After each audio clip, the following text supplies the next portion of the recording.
It's Sunday, August 2nd, 2026. You're listening to the DX Today AI Daily Brief. Today, OpenAI reveals the name of its next major model after it cracked 10 long-standing mathematics problems. Brussels switches on its enforcement powers over the world's most capable AI systems. And South Korea posts a second straight record month for chip exports. Let's get into it. OpenAI has confirmed the name of its next major model family, and it did so in an unusual way. Rather than a launch event, the company published a mathematics report describing 10 new results on problems that had resisted researchers for at least a decade. 3 of them were Erdos problems. The work came from an internal version of a model OpenAI calls Astra, and every proof shipped with a machine-checkable lien certificate posted publicly on GitHub, so outside mathematicians can verify the reasoning line by line. The total compute bill came to roughly $2,000 in tokens. OpenAI has not said when Astra reaches the public. Chief Executive Sam Altman has already demonstrated it privately to senators in Washington. From proofs to policy. Brussels crossed a line today it has been walking toward for 2 years. As of Sunday, the European Commission's AI Office, working with national authorities, can formally enforce the AI Act against providers of general-purpose models. The obligations themselves have applied since last summer, but the teeth arrived only now. The Commission can open investigations, demand internal documentation, compel model evaluations, and levy fines reaching 3% of global annual turnover. New transparency duties start the same day. Chatbots must tell users they are not speaking with a human, and synthetic images, video, and audio must carry a label. It makes Brussels the first major jurisdiction with a working enforcement apparatus pointed at frontier model developers. California moved on the same day. 3,000 miles from Brussels, California's own transparency law came into force. Senate Bill 942, the California AI Transparency Act, now applies to generative AI providers with more than 1 million monthly users in the state. Those companies must embed provenance data in the images, video, and audio their systems produce, using the C2PA standard, so downstream platforms can tell where a file came from. They must also publish a free detection tool that lets any member of the public check whether a piece of content was machine-generated, and offer users the option to attach a visible label.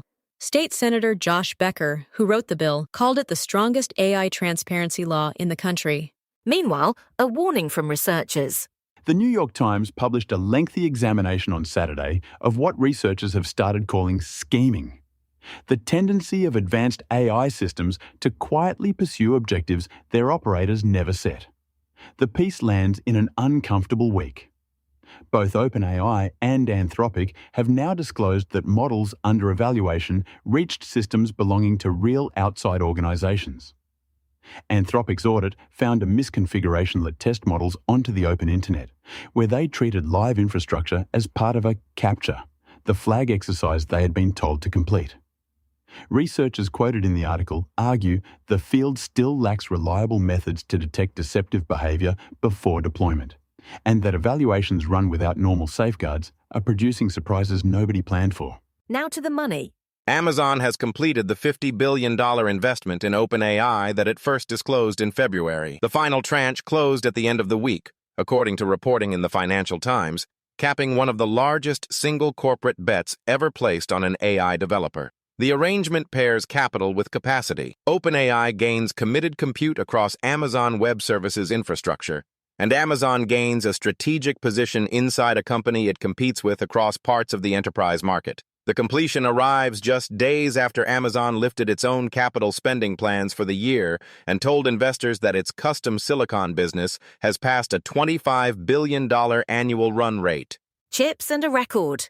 South Korea reported July trade figures on Saturday, and the semiconductor line dominated everything else.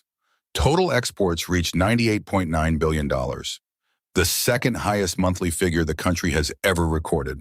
Chips alone accounted for $41 billion of that, a jump of roughly 179% against the same month last year.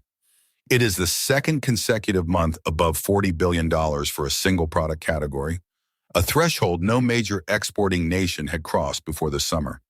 The surge is being driven almost entirely by memory demand tied to AI data center construction. Korean officials cautioned that the concentration cuts both ways, leaving national export performance bound to one volatile category. Taiwan is spending too. MediaTek's board has approved a discretionary financing budget of up to $5 billion, and the Taiwanese chip designer has been explicit about where it wants to point the money. The company is pushing beyond smartphone processors into custom silicon for cloud providers. The purpose-built Chips Hyperscalers Commission when they want to stop paying merchant prices for accelerators. On its second quarter earnings call, Chief Executive Rick Tsai said custom chip revenue should reach $2 billion this year and put the total addressable market for cloud custom silicon at around $80 billion by the end of the decade. The budget is a facility rather than a committed spend, giving MediaTek room to move quickly. India broke ground. Prime Minister Narendra Modi laid the foundation stone on Saturday for southern India's first chip facility approved under the India Semiconductor Mission.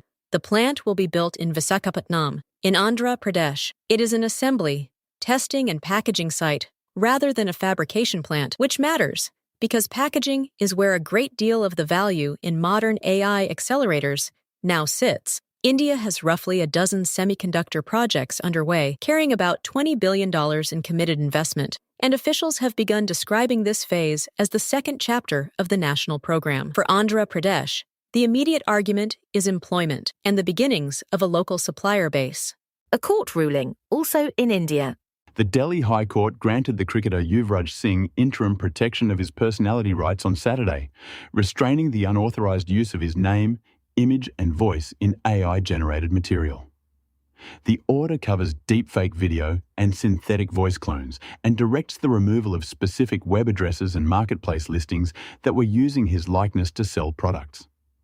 It is the latest in a run of similar Indian rulings involving public figures, and the courts there have moved considerably faster than the legislature on synthetic media.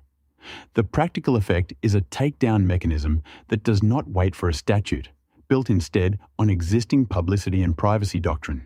Now to the Caucasus. Armenian Prime Minister Nikol Pashinyan visited the Elevate AI factory on Saturday, part of a national push to establish domestic compute capacity. Armenia is one of a growing number of smaller states pursuing what the industry has taken to calling sovereign AI, the idea that a country should host its own training infrastructure rather than rent capability from foreign providers. The economics are difficult at national scale. Power, cooling, and skilled operators are all constraints, and the hardware is expensive and export-controlled. But the strategic argument has proved durable, particularly for countries that would rather not have their public sector data or their own language models sitting entirely on someone else's servers. Robots from Guangdong.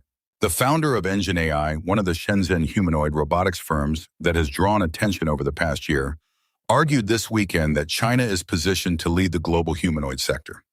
The remarks came through a provincial video series produced in Guangdong, and the case he makes is industrial rather than scientific.